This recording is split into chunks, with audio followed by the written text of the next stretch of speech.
तो friends welcome to my amazing session NCERT full explanation में। तो फ्रेंड्स अभी तक हम लोगों ने इकोलॉजी का 2 चैप्टर कंप्लीट कर लिया, ठीक है। तो ये आपका 3rd चैप्टर है। तो चलिए बिना टाइम वेस्ट के हम लेक्चर को स्टार्ट करते हैं। So let's get start with the biodiversity and conservation. Okay, तो इसमें हम देखते हैं क्या है कि if an alien from a distant galaxy were to visit our planet earth, the first thing that would amaze and baffle him would most probably be the enormous diversity of the life that he would encounter. Okay, यदि distant galaxy से कोई alien आया हुआ हमारे planet years पर visit करे तो सबसे पहली बात जो उसको अचंभित करेगी वह शायद हमारी लाइफ की इनॉर्मस डाइवर्सिटी होगी, ठीक है। हमारी लाइफ की इनॉर्मस डाइवर्सिटी देख के वो आश्चर्यचकित हो जाएगा, ठीक है। देखते फ्रेंड्स क्या है कि even for humans the rich variety of living organism with which the share this planet never ceases to astonish and fascinate us. Okay, हम ह्यूमन के लिए भी प्लैनेट पर present rich variety of living organism जिनके साथ हम रहते हैं हमें आश्चर्यचकित किए बिना नहीं छोड़ती हैं, ठीक है। ये लिविंग ऑर्गेनिज्म भी हमें आश्चर्यचकित किए बिना नहीं छोड़ती हैं। The common man would find it hard to believe that there are more than 20,000 species of ants, 3 lakh species of beetles, 28,000 species of fishes and nearly 20,000 species of orchid। Okay, क्या होता है कि जो कॉमन मैन मुश्किल से believe नहीं करेगा, ठीक है। जो कॉमन मैन है वो मुश्किल से बिलीव ही नहीं कर पाएगा कि हमारे अर्थ पर 20,000 आंट्स की स्पीसीज, 3 लाख बीटल की स्पीसीज, 28,000 फिशेस की स्पीसीज एंड 20,000 आर्किड की स्पीसीज। ओके, ये कॉमन मैन बिलीव नहीं कर पाएगा। ये देखते हैं फ्रेंड्स क्या है कि ecologist and evolutionary biologist have been trying to understand the significance of such diversity by asking important question, ठीक है। इकोलॉजिस्ट एंड इवोल्यूशनरी बायोलॉजिस्ट इस डाइवर्सिटी के सिग्निफिकेंस को कुछ इंपॉर्टेंट क्वेश्चन पूछकर अंडरस्टैंड करने को ट्राई कर रहे हैं, ठीक है। उस क्वेश्चन को देखते हैं कि why are there so many species. Okay, इतनी स्पीसीज क्यों हैं। Did such great diversity exist throughout earth history. Okay, क्या है ग्रेट डाइवर्सिटी अर्थ की हिस्ट्री में पहले से एग्जिस्ट थी। How did this diversification come about, ये सब डाइवर्सिटी कहां से आई। How and why is this diversity important to the biosphere, biosphere के लिए डाइवर्सिटी क्यों एंड कैसे इंपॉर्टेंट है। Would it function any differently if the diversity was much less, यदि यह डाइवर्सिटी कम होती है तो क्या बायोस्फीयर का फंक्शन डिफरेंट होता है। How do humans benefit from the diversity of life, human life इस डाइवर्सिटी से किस टाइप बेनिफिट मिलेगा, ठीक है। ह्यूमन लाइफ को इस डाइवर्सिटी से किस टाइप बेनिफिट मिलेगा। सब हम लोग बायोडाइवर्सिटी की बात करेंगे, ठीक है। तो इसमें देखते हैं कि in our biosphere immense diversity और heterogeneity exist not only at the species level but at all level of biological organisation ranging from macromolecules within cells to biomes. Okay, हमारे बायोस्फीयर में न केवल स्पीसीज लेवल पर but biological organisation के सभी level पर sales के macromolecule से लेकर बायोम्स तक बहुत डाइवर्सिटी मिलती है, ठीक है। ये बात समझ में आ गई आपको कि हमारे बायोस्फीयर में न केवल स्पीसीज लेवल पर बट बायोलॉजिकल ऑर्गेनाइजेशन के सभी लेवल पर सेल्स के मैक्रोमॉलिक्यूल से लेकर बायोम्स तक बहुत ज्यादा डाइवर्सिटी मिलती है।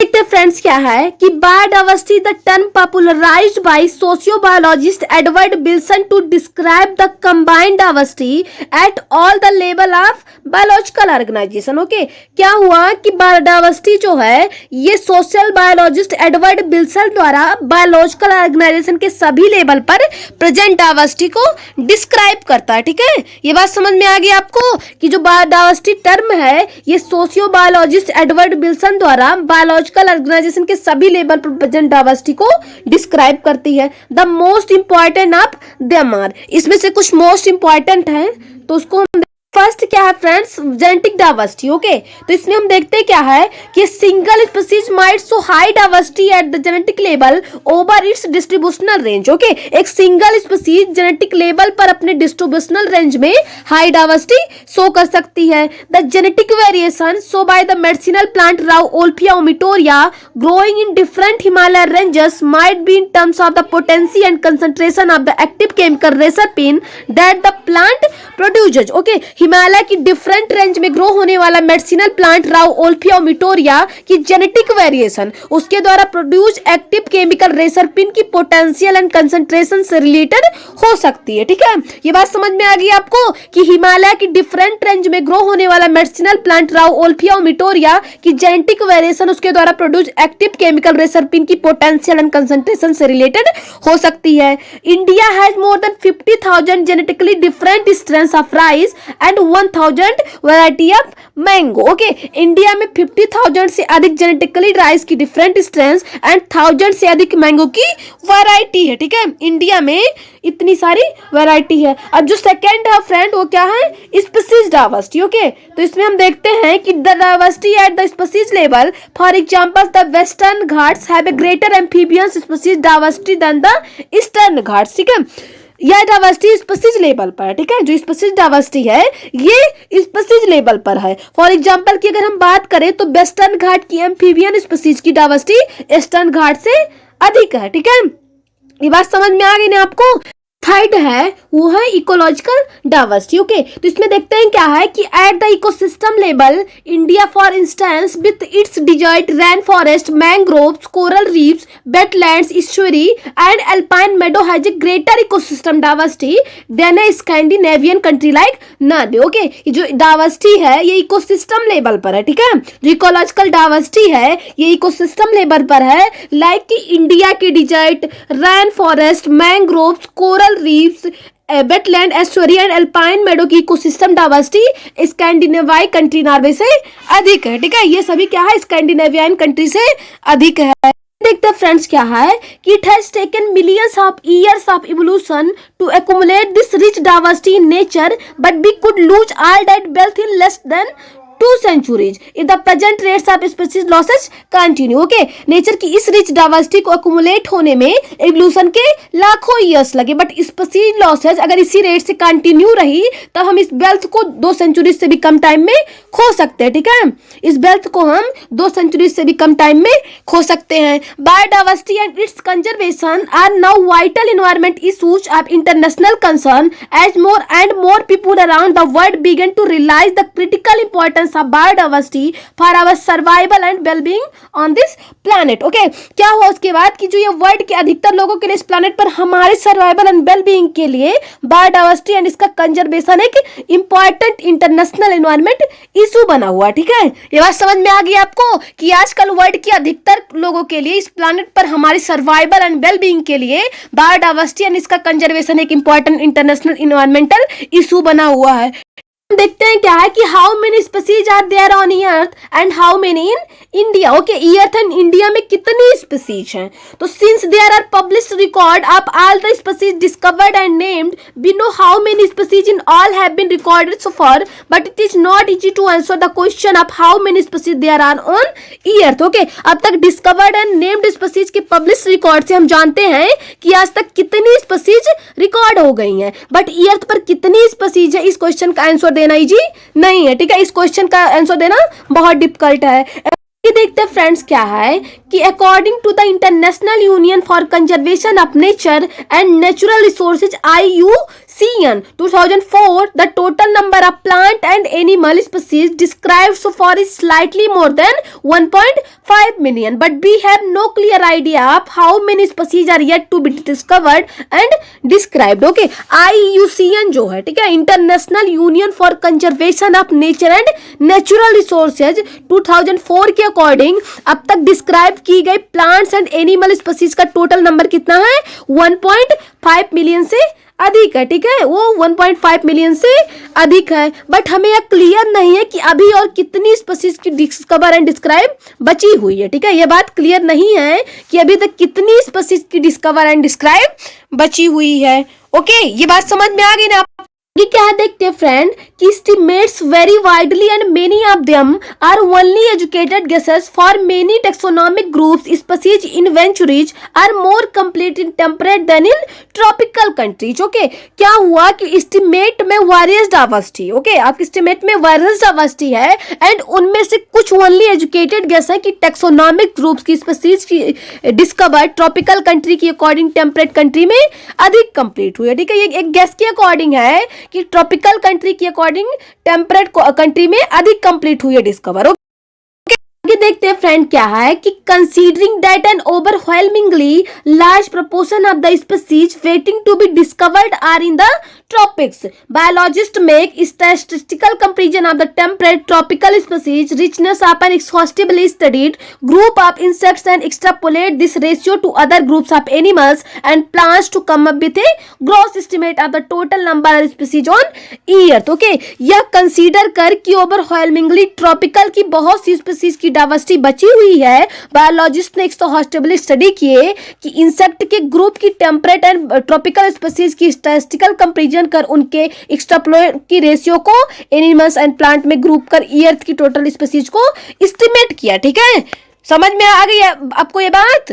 तो आगे हम देखेंगे कि some extreme estimates range from 20 to 50 million but a more conservative and scientifically sound estimate made by Robert May places the global species diversity at about 7 million. Okay, कुछ एक्सट्रीम एस्टिमेट्स की range 20 to 25 million है, but Robert मे द्वारा किया गया एक मोर conservative and scientifically global species diversity को about 70 lakh तक मानते हैं। ठीक है, 70 लाख 7 मिलियन। ओके, 70 लाख बोलो या फिर 7 मिलियन बोलो। ठीक है, आगे देखते हैं फ्रेंड्स क्या है कि let us look at some interesting aspects about earth biodiversity based on the currently available species inventories. Okay, आइए अर्थ की बायोडाइवर्सिटी के कुछ इंटरेस्टिंग एस्पेक्ट को करेंटली अवेलेबल स्पीसीज इन्वेंचुरीज के बेस पर देखें। तो देखते हैं कि more than 70% of all the species recorded are animals while plants including algae, fungi, bryophytes, gymnosperm and angiosperm comprise no more than 22% of the total. Okay, सभी estimated species में से 70% से अधिक एनिमल्स है। ठीक है, जितनी स्पीसीज एस्टिमेट की गई उसमें से 70% से अधिक एनिमल्स हैं, जबकि algae, fungi, bryophytes, gymnosperm and angiosperm like plants की इंक्लूड करने के बाद कितना हुआ? 22% से अधिक नहीं हुआ है। ठीक है, प्लांट्स में 22% से अधिक नहीं हुआ है। ठीक है, इन सबको इंक्लूड करने के बाद algae, fungi, bryophytes and gymnosperm angiosperm को इंक्लूड करने के बाद भी 22% से अधिक नहीं हो पाया है। ये देखते हैं क्या है फ्रेंड कि among animals insect are the most species rich taxonomic group making up more than 70% of the total. That means out of every 10 animals on this planet 7 are insect. Okay, animals में जो insect है वो most species rich taxonomic group है। ठीक है, ये बात समझ में आ गई आपको कि animals में जो insect है वो most species rich taxonomic group है जो whole species के 70% से अधिक है। It means कि इस planet में प्रत्येक 10 animals में 7 इंसेक्ट हैं। ये बात समझ में आ गई ना आपको? तो आगे देखेंगे कि how to be explain this enormous diversification of insect. Okay, insect की इस इनॉर्मस डाइवर्सिफिकेशन को कैसे एक्सप्लेन करें। ओके, तो हम देखेंगे इसमें कि the number of fungi species in the world is more than the combined total of the species of fishes, amphibians, reptiles and mammals. Okay, world में फंजाई स्पीसीज की number fishes, amphibians, reptiles and mammal से अधिक है। Okay, world में fungi species की जो number है वो fishes, amphibians, reptiles and mammal से अधिक है। ये फिगर में शो किया गया है। ठीक है, ये फिगर में शो किया गया है, आप देख सकते हो। देखते हैं फ्रेंड क्या है कि it should be noted that these estimates do not give any figures for prokaryotes. Okay, ये जो पॉइंट है नोट करने लायक है कि जो एस्टिमेट्स हैं ये प्रोक्रियोट की नंबर को नहीं बताते हैं। Biologist are not sure about how many prokaryotic species there might be. Okay, biologist को यह श्योर नहीं है कि प्रोक्रियोटिक स्पीसीज की नंबर कितनी हो सकती है। ठीक है, इस चीज के लिए बायोलॉजिस्ट श्योर नहीं है कि प्रोक्रियोटिक स्पीसीज की नंबर कितनी हो सकती है। The problem is that conventional taxonomic method are not suitable for identifying microbial species and many species are simply not culturable under laboratory condition. Okay, problem यह है कि कन्वेंशनल टैक्सोनॉमिक के method microbial species के identify करने के लिए suitable नहीं है। ओके, जो कन्वेंशनल टैक्सोनॉमिक का जो मेथड है वो माइक्रोबियल स्पीसीज के आइडेंटिफाई करने के लिए सुटेबल नहीं है एंड बहुत सी स्पीसीज लेबोरेटरी कंडीशन में कल्चरेबल नहीं होती हैं। ये बात समझ में आ गई आपको कि बहुत सी स्पीसीज हैं जो लेबोरेटरी कंडीशन में कल्चरेबल नहीं होती हैं। देखते हैं फ्रेंड्स क्या है कि we accept biochemical or molecular criteria for delineating species for this group, then their diversity alone might run into millions. Okay, यदि इन स्पीसीज को समझाने के लिए बायोकेमिकल या मॉलिक्यूलर क्राइटेरिया एक्सेप्ट करें तब इनकी डाइवर्सिटी जो है वो लाखों में पहुंच सकती है, ठीक है, वो मिलियन में पहुंच सकती है, ठीक है। ये बात समझ में आ गई ना आपको। तो आगे देखते हैं फ्रेंड्स क्या है कि although India has only 2.4% of the world's land area, its share of the global species diversity is an impressive 8.1%। Okay, although India का लैंड एरिया वर्ल्ड का केवल 2.4% है, बट इसकी ग्लोबल स्पीसीज डाइवर्सिटी 8.1% है, ठीक है। ये बात समझ में आ गई आपको कि इंडिया का लैंड एरिया वर्ल्ड का केवल 2.4% है, बट इसकी ग्लोबल स्पीसीज डाइवर्सिटी 8.1% है। That is what makes our country one of the 12 mega diversity countries of this world. Okay, यही रीजन है कि वर्ल्ड की 12 मेगा डाइवर्सिटी में इंडिया भी एक है। ओके, यही रीजन है कि वर्ल्ड की 12 मेगा डाइवर्सिटी में से इंडिया भी इनमें से एक है। Nearly 45,000 species of plants and twice as many of animals have been recorded for India. Okay, India में अप्रोक्सीमेटली 45,000 प्लांट स्पीसीज एंड इससे 2 गुना अधिक एनिमल्स स्पीसीज को रिकॉर्ड किया जा चुका है, ठीक है। ये बात जानते भी होंगे आप, वैसे फिर से जान लीजिए एक बार कि इंडिया में अप्रोक्सीमेटली 45,000 प्लांट स्पीसीज एंड इससे 2 गुना अधिक एनिमल स्पीसीज को रिकॉर्ड किया जा चुका है। How many living species are actually they are waiting to be discovered and named. Okay, actually अभी तक कई लिविंग ऑर्गेनिज्म की डिस्कवरी एंड उनका नेम देना बाकी भी है, ठीक है। तो आगे देखेंगे कि if we accept May's global estimates only 22% of the total species have been recorded so far. Okay, यदि रॉबर्ट मे के ग्लोबल एस्टिमेट्स को एक्सेप्ट करें तब अभी तक टोटल 22% स्पीसीज की डिस्कवरी हो पाई है, ठीक है। अगर रॉबर्ट मे के अकॉर्डिंग हम देखें तो अभी तक केवल 22% स्पीसीज की डिस्कवरी हो पाई है। Applying this proportion to India's diversity figures we estimate that there are probably more than 1 lakh plant species and more than 3 lakh animal species yet to be discovered and described. Okay, इस ratio से India की diversity को estimate करें तो 1 लाख से अधिक plant की and 3 lakh से अधिक एनिमल स्पीसीज की डिस्कवरी एंड डिस्क्राइब होना बाकी है। ओके, ये बात समझ में आ गई आपको कि अगर हम उनकी रेशियो से बात करेंगे तो इंडिया की डाइवर्सिटी को एस्टिमेट करेंगे तो 1 लाख से अधिक प्लांट्स की एंड 3 लाख से अधिक एनिमल स्पीसीज की डिस्कवरी एंड डिस्क्राइब होना बाकी है। ये देखते हैं फ्रेंड्स क्या है कि would we ever be able to complete the inventory of the biological wealth of our country. Okay, क्या हम कभी अपने कंट्री की कंप्लीट बायोलॉजिकल वेल्थ की डिस्कवरी कर सकेंगे? तो देखते हैं कि consider the immense trained manpower taxonomist and the time required to complete the job. Okay, think कीजिए कि इस वर्क को कंप्लीट करने के लिए कितना immense trained manpower taxonomist and time की नीड होगी, ठीक है। इस वर्क को कंप्लीट करने के लिए कितनी immense trained man power and taxonomist की एंड टाइम की नीड होगी। The situation appears more hopeless when we realize that a large fraction of these species faces the threat of becoming extinct even before we discover them. Okay, क्या होता है कि यह situation और भी अधिक होपलेस हो सकती है जब हम रियलाइज करते हैं कि बहुत सी स्पीसीज डिस्कवर करने से पहले ही एक्सटिंक्ट हो रही है, ठीक है। इट मींस कि गायब हो जा रही है, उसको हम डिस्कवर नहीं कर पा रहे, उसके पहले से वो स्पीसीज गायब हो जा रही है। क्या देखते हैं कि nature's biological library is burning even before we catalogue the titles of all the book stocked there. Okay, nature का बायोलॉजिकल लेबोरेटरी उसमें स्टॉक्ड बुक की टाइटल्स की कैटलॉग करने से पहले ही बर्न हो रहा है, ठीक है। नेचर का जो बायोलॉजिकल लेबोरेटरी है उसमें स्टॉक्ड बुक के टाइटल्स की कैटलॉग करने से ही बर्न हो रहा है। तो फ्रेंड, आज का लेक्चर हम यहीं पे समाप्त करते हैं। Thank you.